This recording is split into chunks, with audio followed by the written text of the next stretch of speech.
Jean Harlow's a tragic story, and I think I'm drawn to stories that include tragedy. I mean, she was just emerging as a star at 26 years old when she died. She would become something of a personality earlier and then developed into an actress and was going to be a great comedic actress. And I would have liked to have seen what would have happened. And it was such a tragedy in retrospect because if she had had antibiotics, she wouldn't even gone to the hospital. It's the lack of antibiotics that essentially led to her death. And I think that puts into a prism too. How many people died in those days before antibiotics evolved? And we lost so many of them. And if you go to cemeteries, you see those dates and you see how young they were. And you realize their potential in life was never realized. And so I look at Harlow as somebody who was one of those. And I would have liked to have seen what happened to the rest of her life. There's another fascination with her too. I mean, and she was controlled by a stage mother. She had a family that was really just sucked the life out of her all the time. She had very little money when she died because they were going through all of it. And yet she was a gentle person. She had a feeling about her that put her on the same level as anybody who talked to her. Yeah. She didn't believe that she was better than anybody else. And so therefore, when the studio decided that only stars would get breaks, that the crew had to continue to work, she went by every day and bought hundreds of donuts and pots of coffee and put them on the set during break and took her breaks on the set, which meant that nobody could do any work. And that went on for about 3 or 4 days. And then the head of the studio decided, no, everybody gets breaks again. So she was for the little guy in that respect. That's so kind. It was when she died tragically in June of 1937. It was the first time that all of the Hollywood studios shut down at once for her memorial service, for her funeral. Never happened before. And when they announced her death on the MGM lot where she worked, Clark Gable said that you could hear a pin drop. Nobody said anything. And so I think I'm drawn to her because so many people back then loved the 5'2" blonde that they called the baby. And they missed her dearly. She was the first blonde bombshell. And in that respect, she was a trailblazer too. So I like her. One of my favorite films is Libeled Lady that she is in, which I think is one of the greatest screwball comedies of all time. And she was in the first screwball comedy, which is Bombshell. So I think Hollywood owes her a great deal. I think that's why I'm fascinated by her. If you were to speculate, since you do have so much knowledge about her and the way that old Hollywood headed, what would you think her life would have been like after? Would she have gone on to do a lot more comedy? Do you think did she do any dramas that you think that she might have spun into that a little bit more? Well, the dynamic of what happens in Hollywood is always tied from one actor to another. Mickey Rooney, who worked with her when he was a child, said that he thought she would go on to develop a television persona much like Lucille Ball. She had that kind of comedic talent. But she affected the dynamic of the way we look at movies today because MGM traded her, and was about to trade her actually, which they did all the time, to other studios. The loan outs is what they called it, so that they could get Shirley Temple to play Dorothy in Wizard of Oz. Okay. Think how different the world would have been if that had happened, because Shirley Temple would have played Dorothy much differently than Judy Garland did. When Harlow died, there was nobody on the MGM lot that Fox wanted for in old Chicago, so they canceled the deal, which meant that MGM had to go in and find an actress they already had, who was one of the Gum sisters who became Judy Garland, who had done a few things. And of course, Wizard of Oz made Judy Garland literally a superstar. So Harlow's death opened the door for Garland. So in that respect, I think Harlow would have emerged into a great comedic actor, but I also believe that her death opened the door for us to know one of the other great superstars. When you look at Libel Lady, it had Spencer Tracy, William Powell, Myrna Loy, so it had the great character actors around it. So she was surrounded by an incredible cast. Yeah. I also like pretty much anything she's in with Clark Gable. She acted 6 times with Clark Gable, and they were an incredible team. Offset, they were like brother and sister. But on set, they just had a chemistry and a magic that was really, really interesting to watch. So you said that Jean Harlow and Clark Gable are in a lot of films together, 6. So are there any other actors that she has been paired with throughout the years? There were a lot of actors, I guess, that she had roles with. She would work with Spencer Tracy a couple of times. Well, you only make 24 movies, and probably only 20 of those are top-of-the-line movies. They're trying you out with a bunch of different people who were in their studio system, and it really, probably as much as anything else, it's whatever actor was open to take the role at that particular time.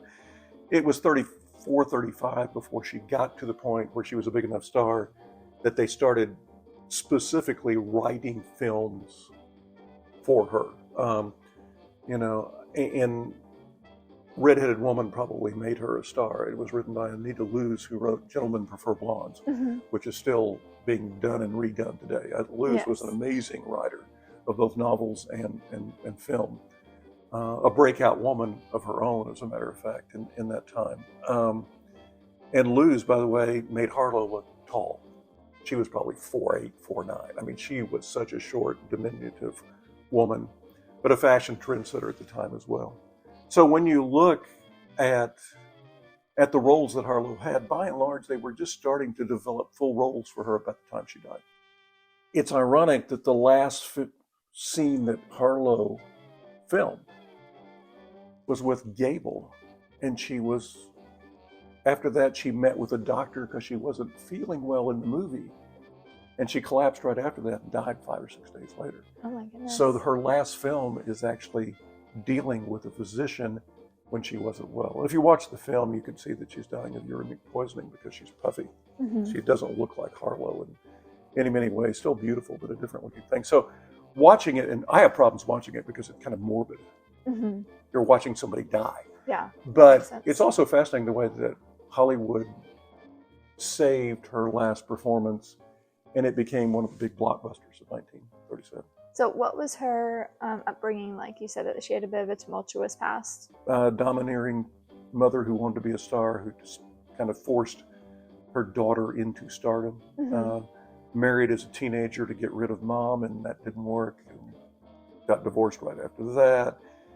I think the marriages were maybe because she was trying to have a life of her own, but her mother and her stepfather would never leave her alone. Didn't give her much relationship at all with her father.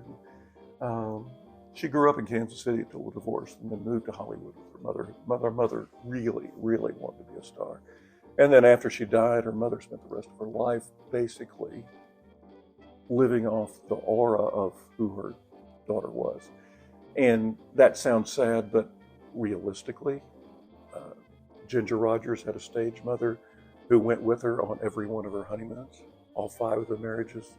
Goodness. Who lived with her daughter even after she got married. It was not uncommon to have those kind of people, parents pushing you during that time. Yeah, I remember reading Fred Astaire's memoir, and he spoke a little bit about Ginger Rogers in it. So yeah, very, very interesting, the stage mom life. Have you seen cases like what Jean Harlow has had to deal with in her time?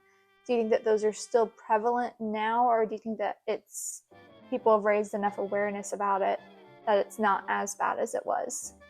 I think we probably still have the issue. You know, one of the great child actors of the 1950s and 60s became a teen idol, was named Paul Peterson, who I've gotten to know over the years, who started a nonprofit organization called a Minor Consideration that works with these kids as they kind of morph into adults and Hollywood throws them away. And so he has worked with a lot of these individuals who've had these kind of past. And so it's still there. But I think we're more aware of it, and I think the studios themselves watch out for it much more.